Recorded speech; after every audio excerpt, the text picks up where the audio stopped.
All right. Hello, hello, hello, hello. Again, glad to have all of you. This is Willie with Save to Sane.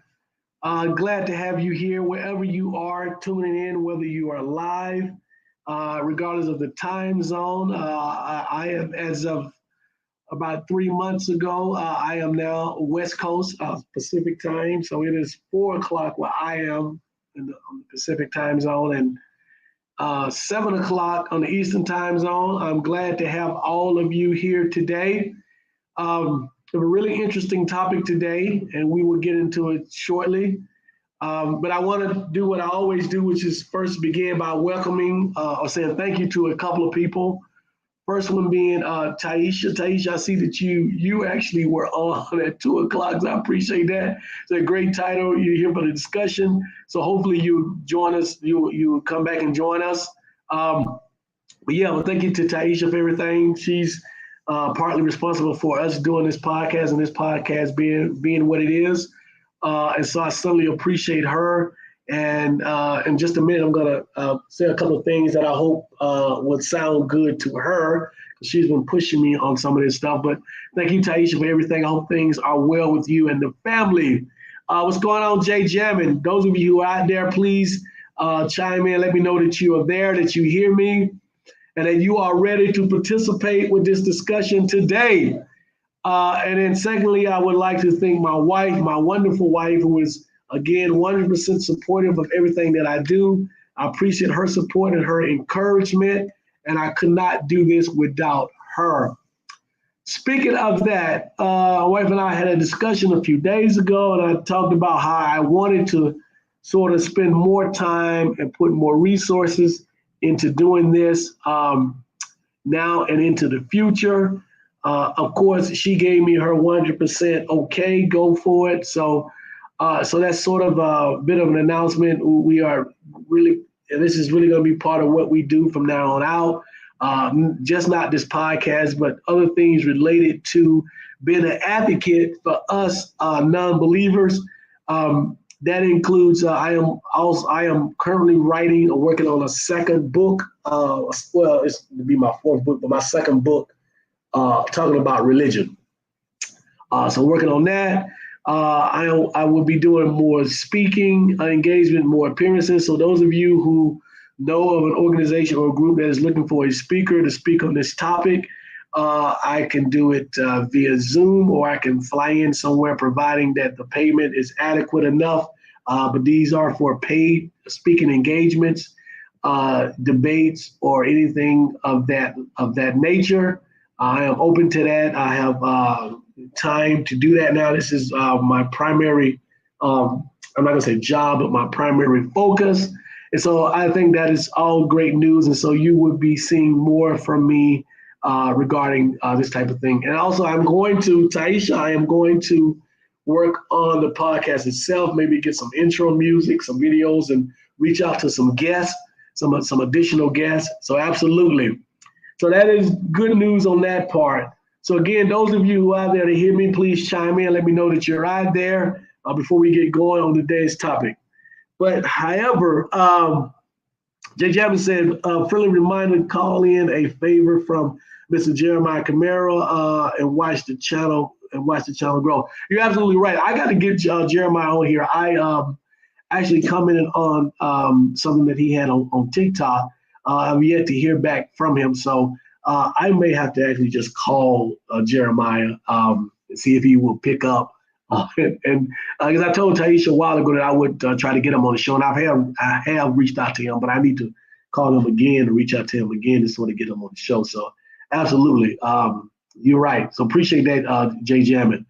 Oh yeah, and so today's topic, today's topic is God is an extortionist and abusive.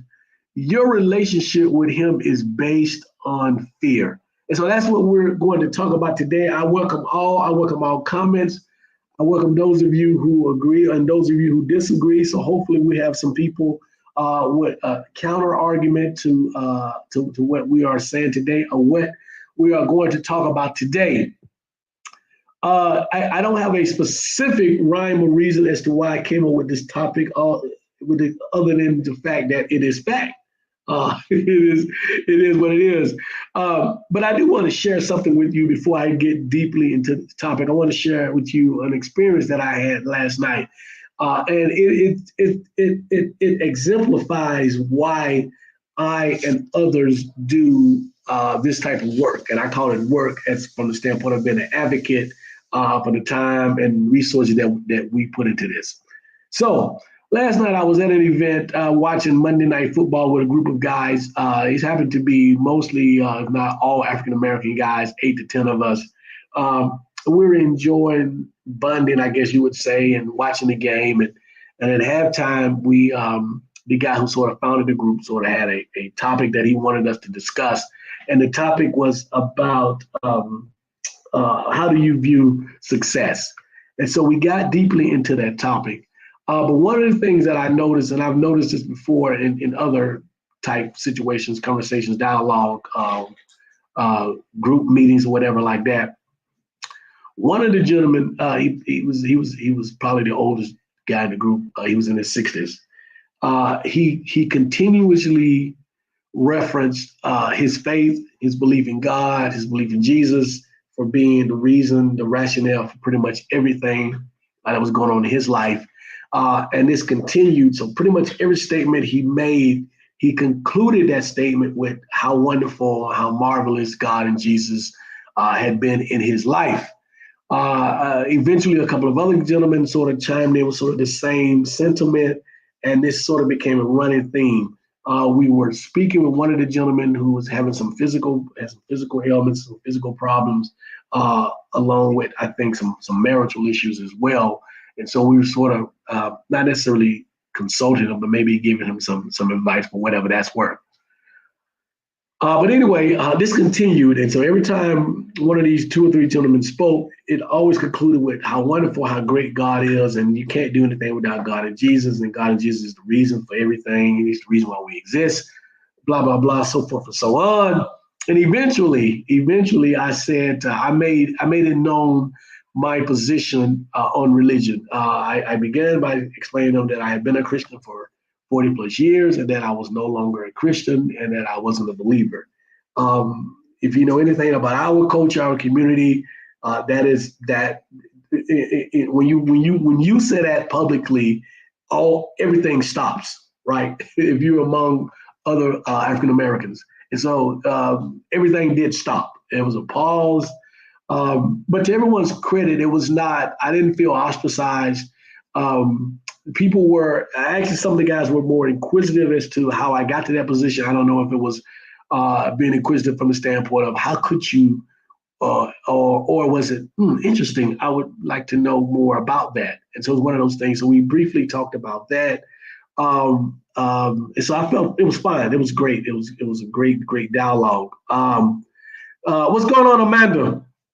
But what I found to be interesting, and some of you may have experienced this as much as I have, believers tend to begin and end with the premise that somehow their belief system is right, their God is the right one, even the belief in a God is the correct way to go, and they assume this without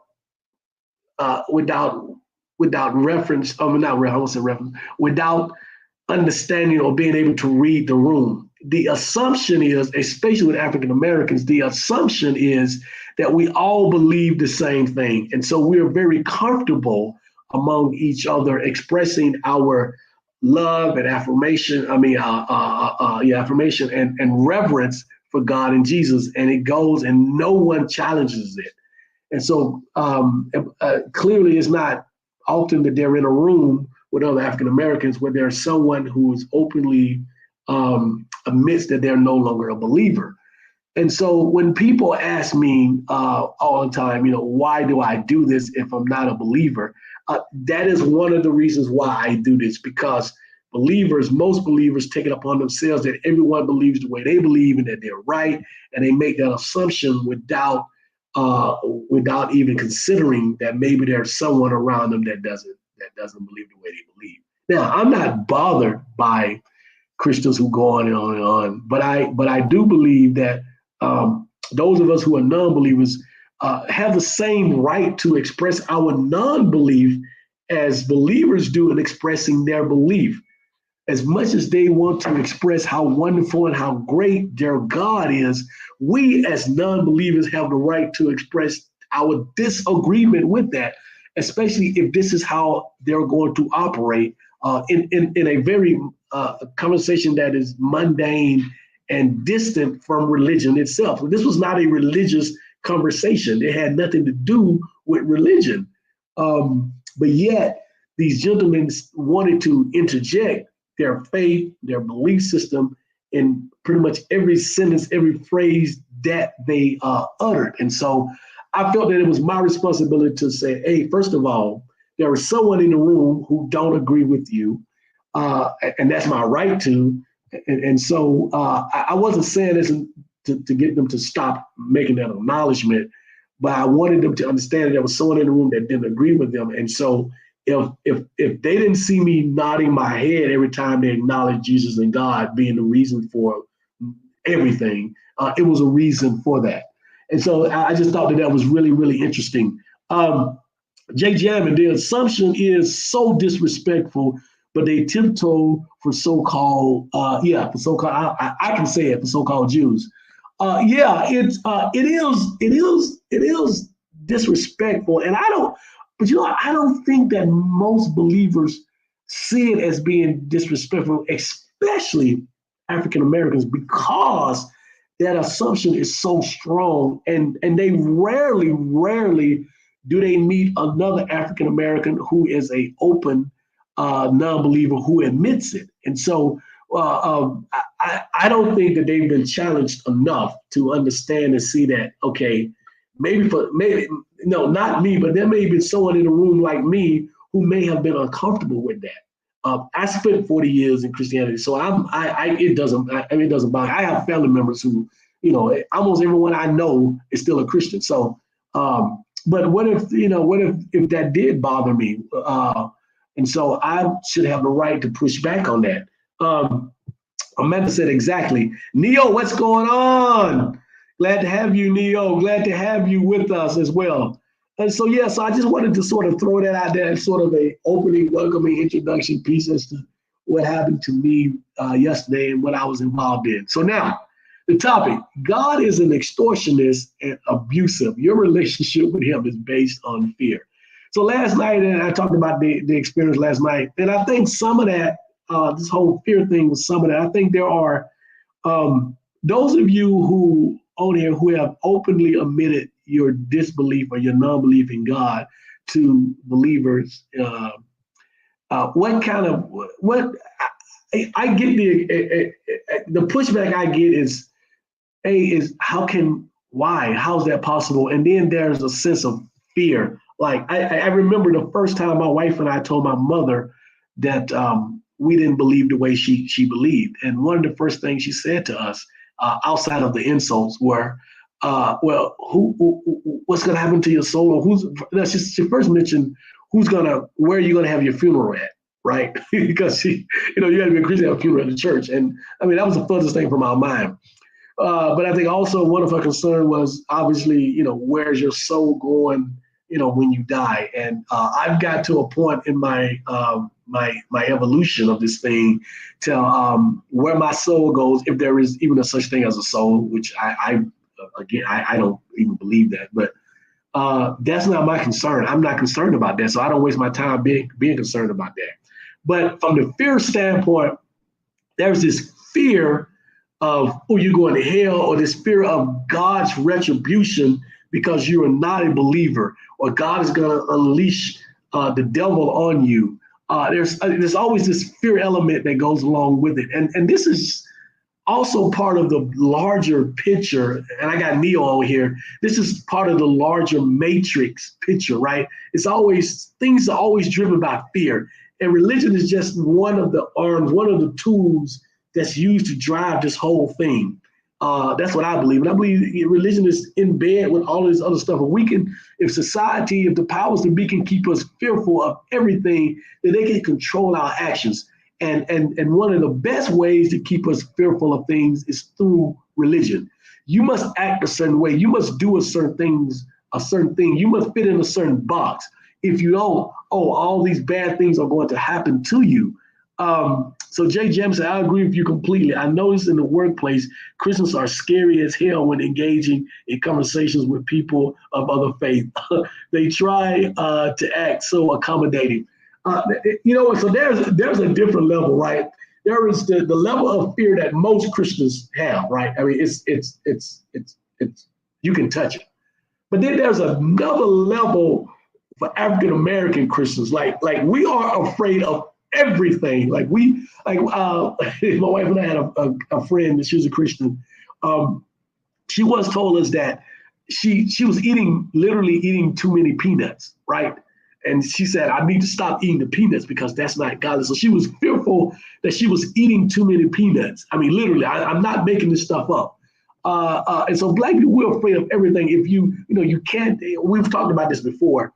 You can't do yoga, you can't meditate, crystals and some of these other stuff where it's just everything is, so you're opening your mind to the devil and you're letting witchcraft in. I mean, all this kind of crazy, loony stuff that we come up with because we're so afraid and so fearful of everything. On my social media page, my Facebook page, I follow a lot of really hardcore devout Christians, and I get a chuckle out of some of the stuff they post about what is wrong or what they're afraid of or what does this mean, and you're opening, the devil or witches or warlocks or all these demons are coming inside of you if you do some of the most mundane things. And so I just find it amusing and also sad. Amanda said, I've only told 2 cousins. My grandparents are bishop and first lady. My father is a bishop. Mom evangelist, 4 uncles, all pastors, 2 aunts, both ordained elders. Yeah, man, I think you might want to keep that a secret because you may lose your entire family if you let them know that you're no longer a believer. It's interesting. I'll be interesting to know how your 2 cousins took it.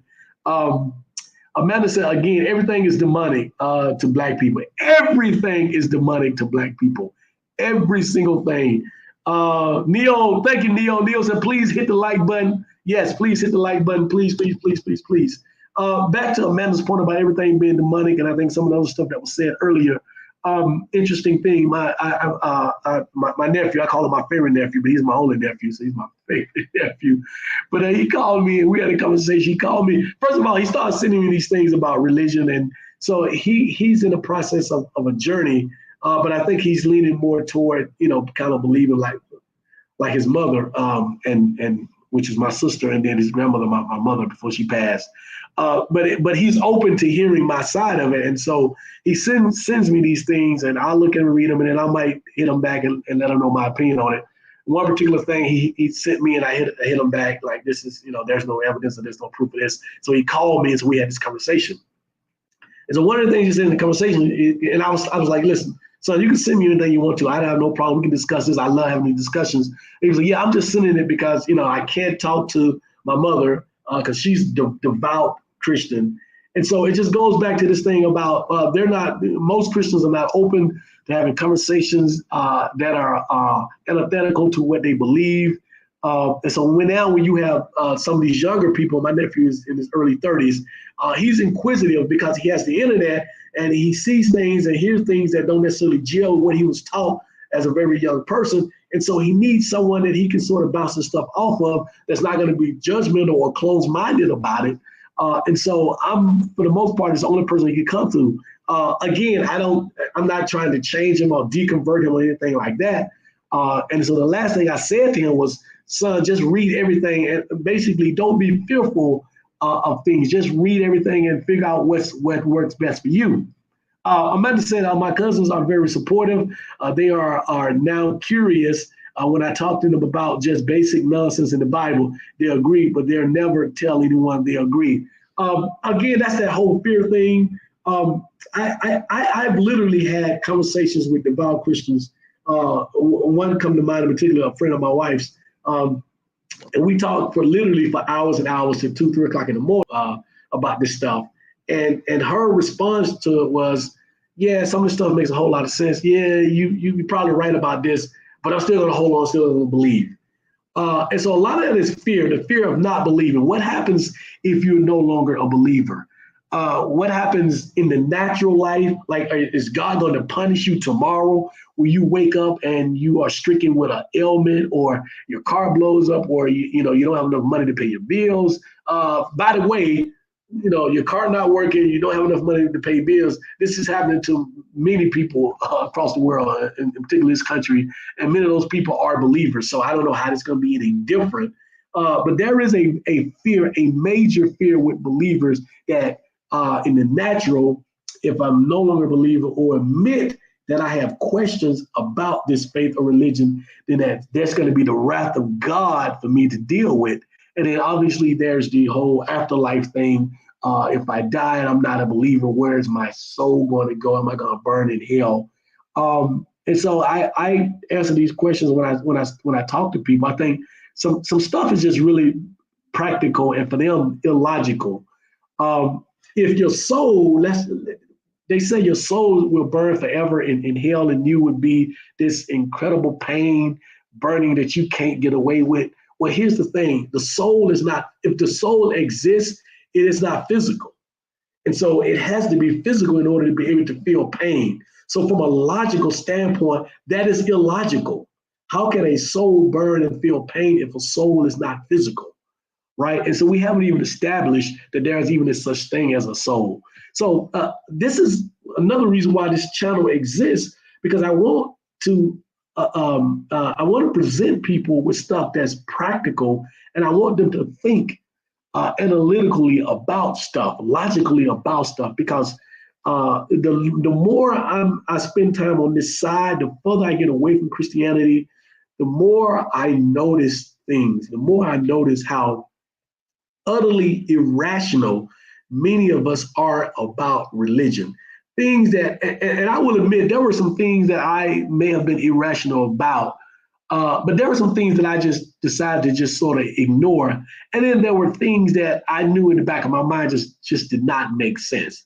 And so there are things that are even more irrational that I see people accepting, and I'm just scratching my head like, are you that fearful to ask those questions, right? And so what happens is that this system, this religious system, Christianity and many of the rest of them, they have what I call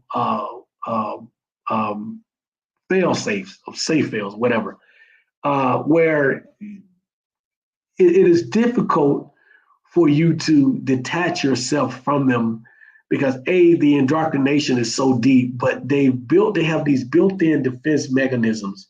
So when we talk about God being an extortionist, the reason why I said it, and let me use an analogy so maybe people can better understand that.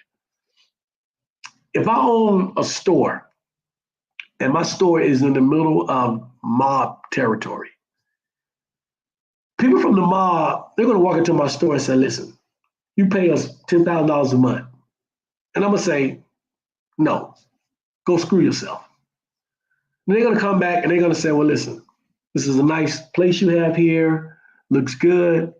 If you pay us $10,000 a month, I can guarantee you that this place is going to stay intact.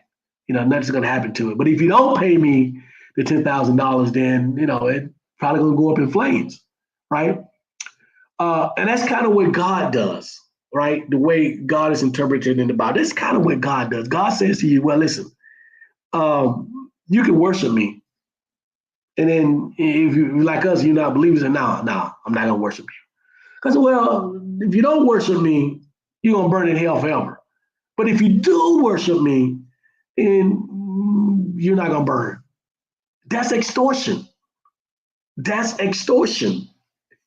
He's the one that's providing the punishment, but he's also the one that's saying that he's going to protect you. He's protecting you from himself. That's extortion. A mob protects you from themselves. They protect you from what they would do to you if you don't provide, if you don't go by their rules and regulations. Same thing with this God. He tells you he's going to punish you if you don't acknowledge him, if you don't bow down to him. Right? That's extortion. I don't know how any other way to put that. J.J. said, Willie, you are spot on. If we are created in the image of God and God is spirit, the soul burning or living forever is questionable at best. Absolutely, J. Jamin. Amanda said, he says we have free will, but we'll burn if we don't. And so we don't have free will. Another analogy that I use when it comes to free will is this. Let's say you have a child. Now, me and my wife had a child. Let's say we had a son. And our son came to us and said, he's 16. He said, listen, he said, Mom, Dad, there's this really lit party that I want to go to, right? It's around the corner. Everybody's going to be there. All of my friends, it's lit. And so I want to go to this party. And so we said, okay. No, we first said no. He's insistent. I want to go to this party. I want this party. I want this party. We said, okay, you can go to this party, but when you get back, if you go to this party, you won't have a place to sleep tonight. You won't be allowed into this house. All of your furniture, your clothes, everything will be put outside, and you will no longer be a member of this family. But you can go to the party. And so that's kind of what's going on with this relationship that people have with God. That's why you don't have free will. God is saying, yeah, you can do whatever you want to do, but if you don't do this, or if you do this, then you're going to burn in hell.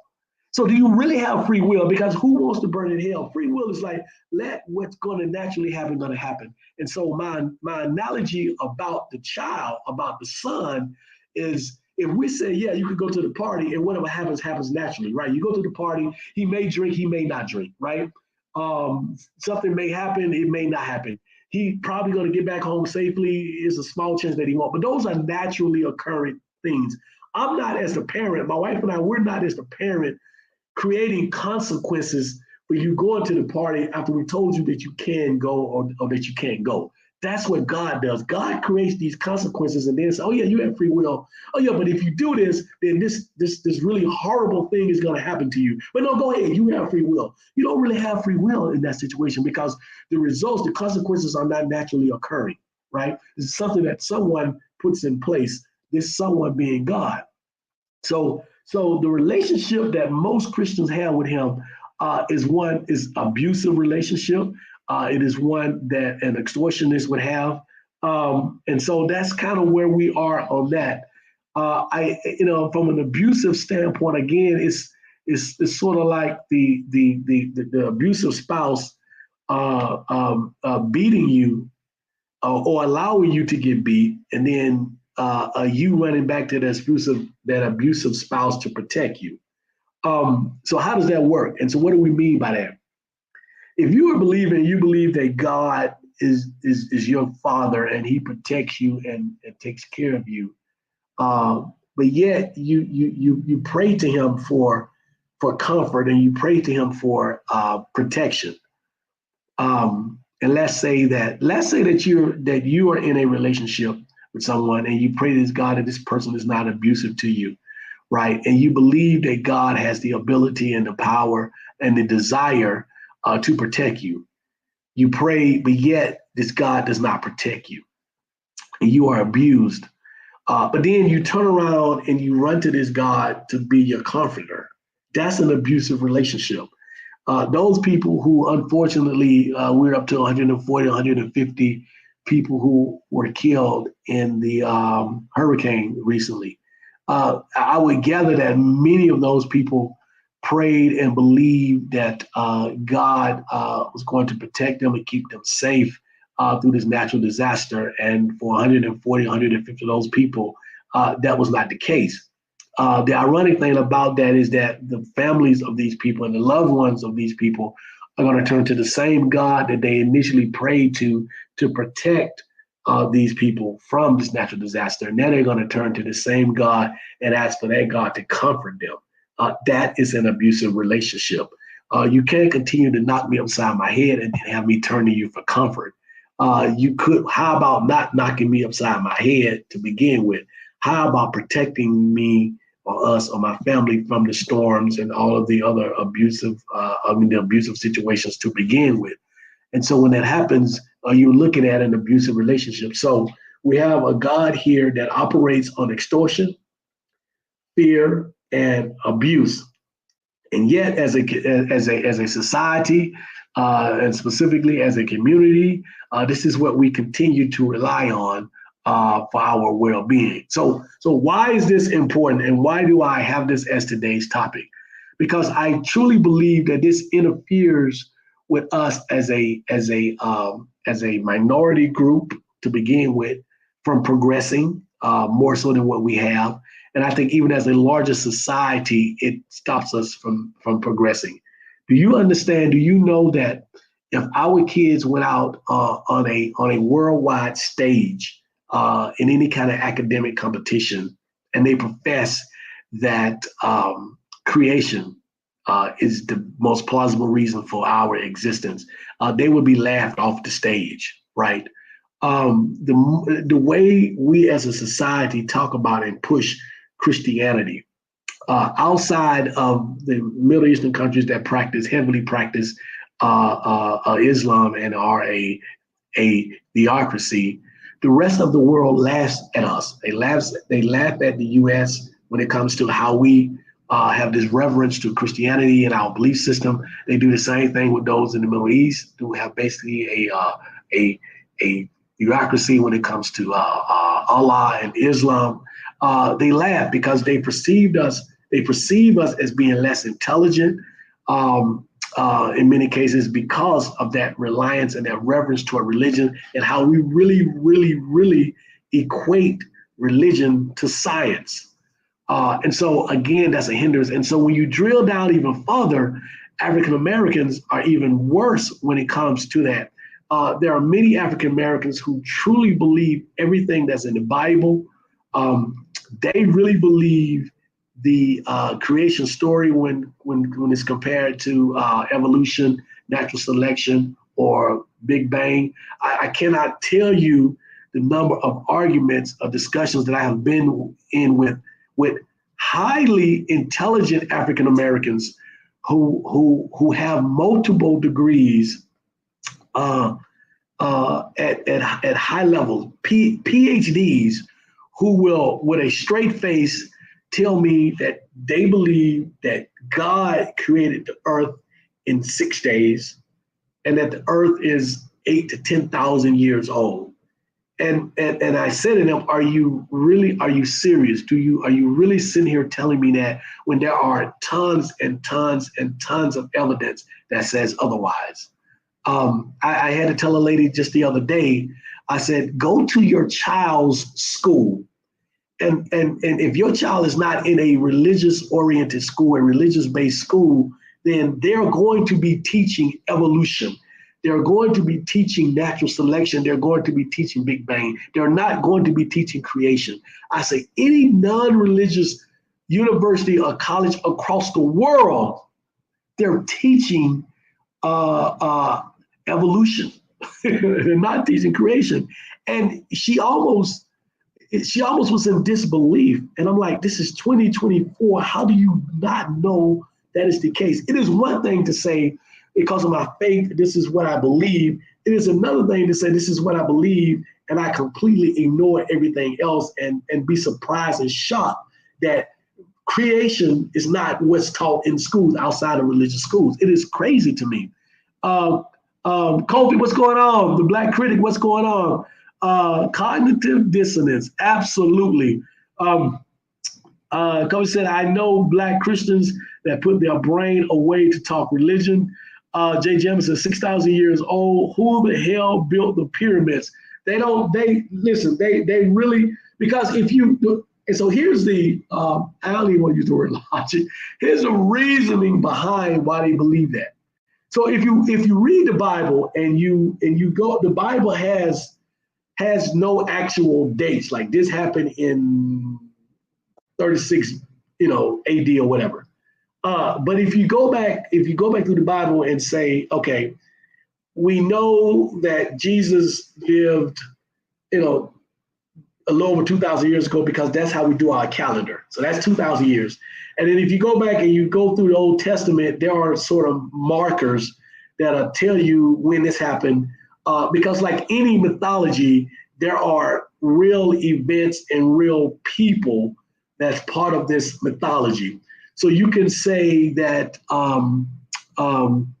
certain things happen historically outside of the Bible. These were some real events, not the major characters of the Bible or the major events of the Bible. There is zero archaeological evidence of that stuff. But there are some things, and somebody mentioned Ramses. So there are some actual real things that happen. And so if you trace those things and track those things, Christians will come up with and say, well, that means based on our calculation, that if they believe that this is the Adam and Eve, the creation story is the beginning, and they track it, it gets them anywhere between 6, 8 to 10,000 years old that the earth is. Now, they're completely ignoring DNA evidence, the fossil records, everything else that points to and tells us that the earth is about 4 billion years old and that the universe is over 13 billion years old. They completely forget all the evidence that shows that, that is in museums, that is in history books, that is in science books across the world. They completely forget that.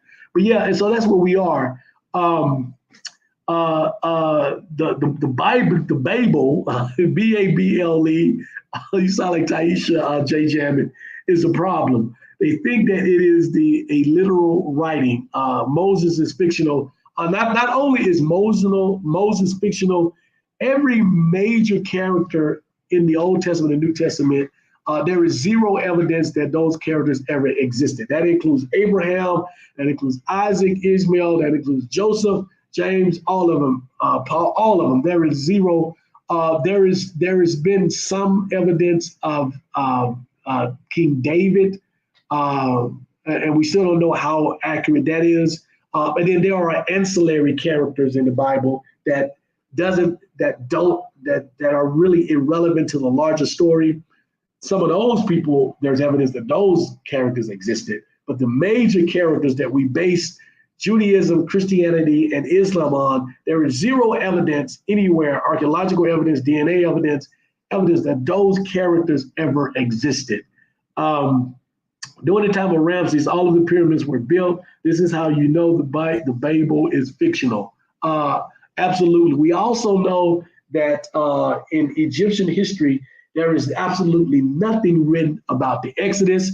There is absolutely nothing ever written or documented about the Egyptians ever having Hebrews as slaves. And if you know anything about Egyptians, they kept meticulous records of everything, even the most mundane thing. So you would think that if they had ever enslaved anywhere from 600,000 to 2 million people, according to the numbers in the Bible, that it would have been written somewhere.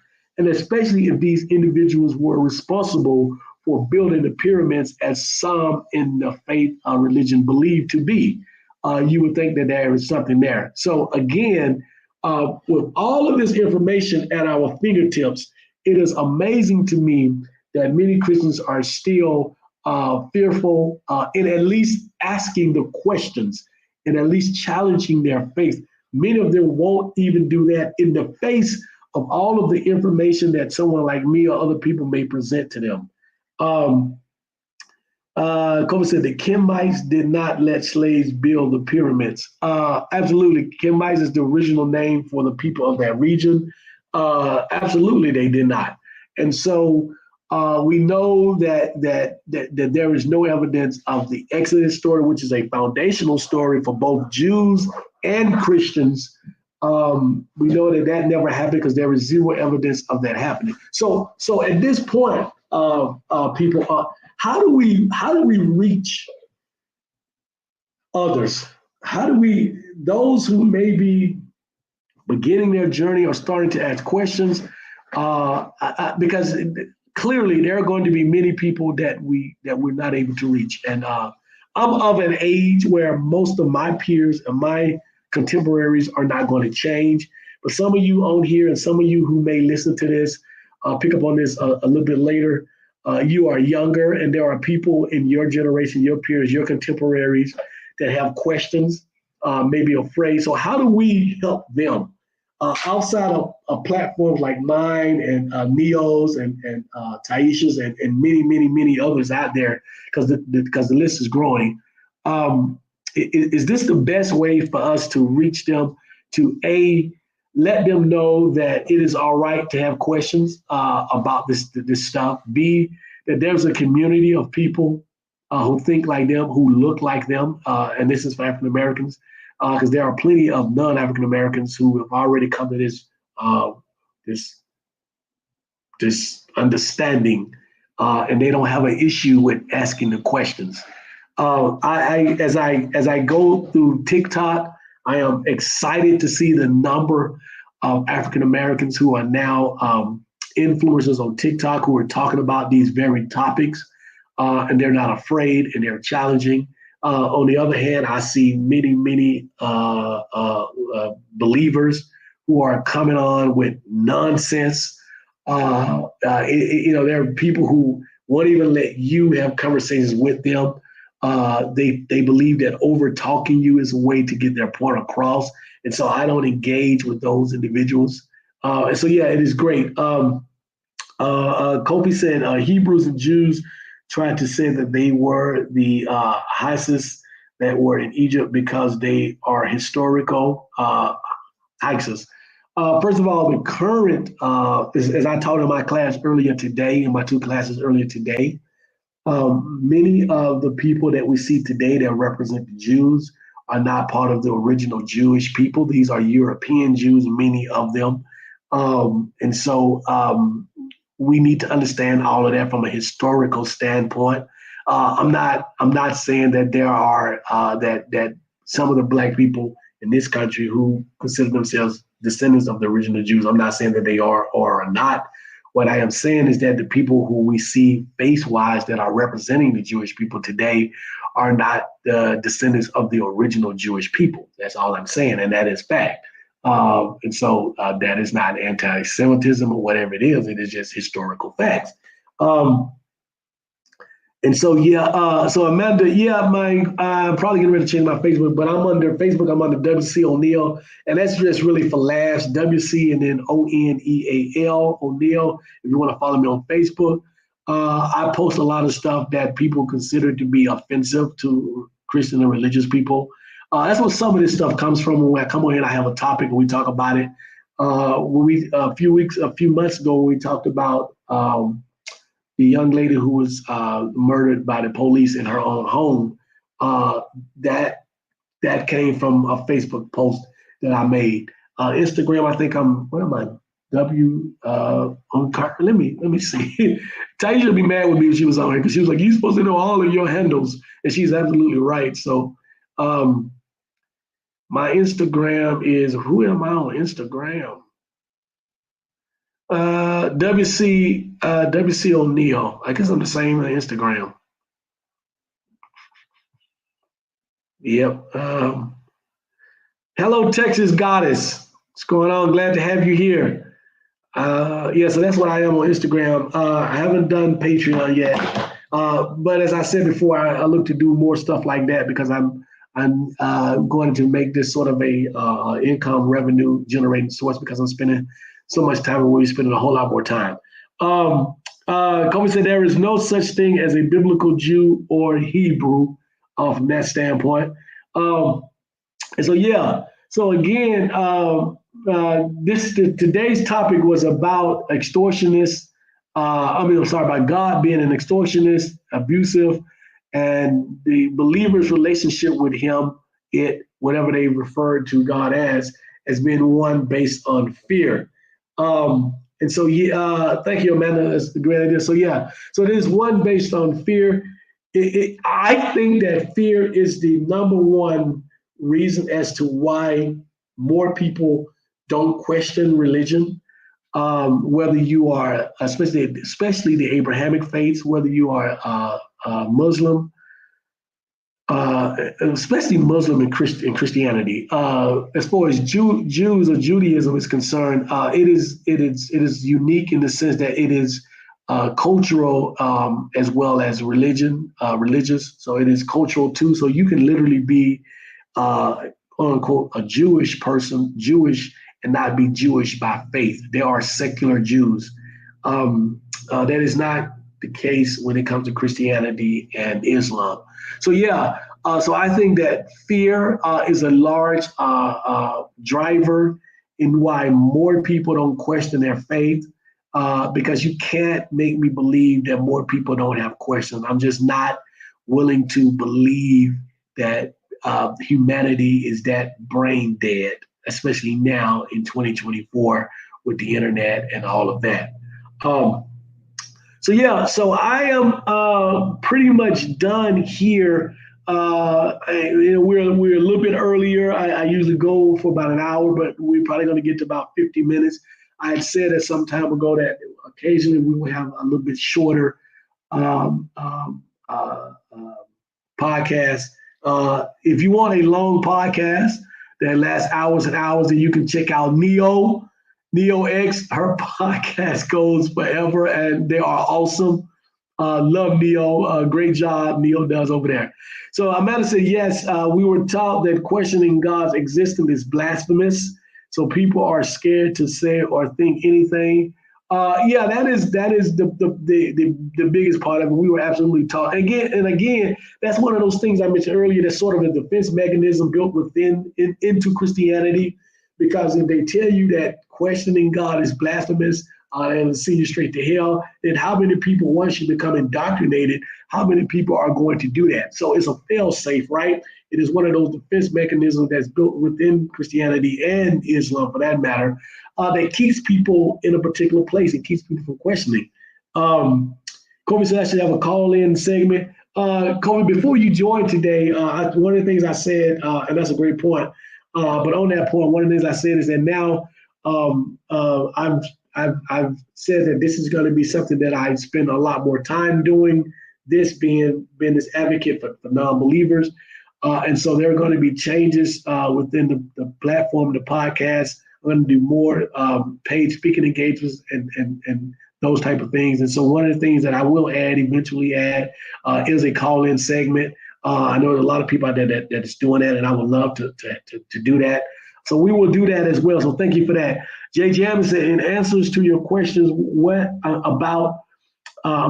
answer to your question about how do we initiate young people to consider life outside of Christianity, I personally try to encourage them to look inside themselves for true freedom in their mind. Yeah, absolutely. I do the same thing. I think I mentioned earlier, I'm working on my second book, and it is about having a life of meaning and purpose without religion, without the belief in a deity or a God. And so that's one of the ways that I will be working to sort of do that. And so what I would be speaking on, paid speaking engagements, would be along the same lines, talking to people about creating a life of meaning and purpose without religion. And I think that is important. I think it is critically important to our people because we tend to really believe that our life is worthless, that our life is nothing, that we are nothing without this Jesus or this God character. And so we have to let those individuals know that that's not the truth, that's not the case, because as I've said to you before, to many of you before, the younger generations, they are growing up without a belief in this God of Jesus. They are growing up not being religious. And so they don't need to hear from religious people that your life is worthless or meaningless because you're not part of a religion or you don't believe in this God or this deity. And so we need to encourage them. We need to let them know that, yeah, your life does have meaning. There is purpose in your life, and it has nothing to do with a religion or belief in a deity. And so that is becoming my number one mission, to encourage those individuals that your life is not worthless, your life is not meaningless, you're not a wretch, born sinful because you don't have a belief in God or whatever. As a matter of fact, I'm in an ongoing debate with a friend of mine from college, and she is a scientist, by the way. She believes that babies are born inherently sinful, and her evidence for that is she says that babies will lie or they will be deceitful at an early age. And I said to her that no one is born a liar. No one is born deceitful, and that these traits are learned traits from their environment and people around them. And I sent her some information citing that, and so she disagrees, but she believes that we're all born into sin, which I vehemently disagree with her on that, because that is when you tell a person that at such a young age, you are already crippling them. You are already giving them a sense of creating within them a sense of inferiority, a sense of worthlessness, and then now they're on the search for meaning, and they're seeking that meaning through what you're telling them. The only way to have that meaning is through a relationship with religion or with God or any other deity. And I am completely opposed to that. So we have this ongoing dialogue and argument about that as well. So yeah. JJ said, yes, Amanda, I was brainwashed for over 40 years. Then I heard someone say, find the God within, blew my mind. Let me give you, I had a couple of books that I wanted to recommend, but first of all, let me say this. Someone that you guys can listen to and pull up his stuff, his information is Reverend Ike. Now, when I was young, I heard a bunch of really negative things about Reverend Ike. He was sort of the first person that talked about prosperity, right? The prosperity gospel. This is what he was known for. However, many people missed the important message that he talked about. It was just not about prosperity. It was really about going within. He didn't believe in a God in the sky. He believed in the God within you. And so he was way, way, way ahead of his time. Those of you, I think he lived, spoke, preached in the 60s or 70s, maybe even to the 80s, whatever. But if you could get your hands on some of his writings, or if you could go to YouTube and Google some of his speeches, I am telling you, it will hit home with a lot of stuff that we talk about. And so, yeah, he talks about that kind of stuff. He talks about going within, the God within you. And I think his messages are extremely powerful. So that's just sort of a word. If you want to go and take a look at some of the stuff that he's talking about, is Reverend Ike. All you got to do is Google Reverend Ike, Reverend REV period IKE. Kofi also says, I said explore who we are before Islam or Christianity. We are West Africans exploring Yoruba, Ifa traditions. 100% on point. Our history did not start with the transatlantic slave trade. It did not start with the Arabs enslaving our people, West African ancestors. It did not start with the Christian Europeans doing that. We existed. We are the first people on the face of this earth. Our Christianity and Islam is not indigenous to our people. We practice a different spiritual way of life long before all of this stuff came about. And so we need to understand that and check into that. Jay James said, absolutely, Reverend Ike, my man. The gentleman also said, really check out Spirituality Before Religion by Hiawatha Khomeini. I will check that out because I need a new book to read. Speaking of that, I want to, from time to time, I want to share some information on some books with you. Here's a book by Professor Dr. Anthony Penn. Dr. Penn is a professor at Rice University. I had the privilege of meeting him on several occasions. One of my professors at Georgia State is a good friend of his. She knew that he and I sort of shared some of the same philosophies. And so she made a way for me to meet him, and I got an opportunity to meet him. But I've read several of his books. This is his latest book, The Black Practice of Disbelief, an introduction to the principles, history, and communities of Black non-believers. It is a very short book and quick book. It's small. It is 100 or so pages. It is a quick and easy read, but I'm reading and making notes. I'm going to incorporate some of the information in my next book as well. But this is what the book looks like. The Black Practice of Disbelief, Dr. Anthony Penn. And so he is what we would call, he refers to himself as a humanist. He's a secular humanist. And so he talks about those things, a different route for African Americans to go when it comes to religion. So excellent read. He has some other books as well that I certainly would recommend. So yeah, so I guess we almost did get to an hour. And so the last comment, Kobe says, if we are born into sin, then sin that is God's fault, not yours. Everything comes from God. For believers, everything does come from God. And so if this God created us, he created us to sin. So he basically set us up for failure. And so why wouldn't God do that? So again, that makes no sense to me. That's one of those illogical things that a lot of believers believe because they have a fear of thinking critically through those things. And so they're going to continue their life enjoying, quote unquote, enjoying an abusive and extortionist relationship with their God. And so with that being said, that is it for me today. I appreciate the dialogue and the conversations. And Kofi and I'm going to start to incorporate some of those other things into this podcast to make this a more robust and rich podcast and platform for you guys to enjoy. As I said before, speaking with my wife, we've made the commitment that this would be at least a large part of what I do from this point out, with no distractions from anything else. And so this is what we're looking to do. So I clearly, part of what we're doing would be to find a way to monetize this more so than what we're doing. We do have to pay bills, but it is something that I love doing, that I enjoy doing, that I have done without being paid, and that I would do in the future without being paid. But it's something that I do enjoy doing and put a lot of work into. And so we'll look for a way to have this be a win-win for everyone and everybody involved. So I appreciate that. Jay Jammin said, thank you, Willie. Enjoy you as usual. I appreciate you, Jay Jammin. Thank you so much. Kobe said, Isaiah 45:7. I form the light and create darkness. I make peace and create evil. I, the Lord, do all these things. Absolutely. Thank you so much. Appreciate all of you.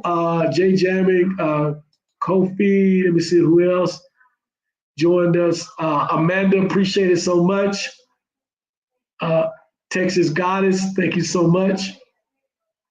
Jay Jammin, again, to all of you, everybody. I guess Taisha did not make it back, or maybe she was sort of listening in the background. I know she's busy, but thank you for that. For Neo, absolutely, always thank you so much for joining.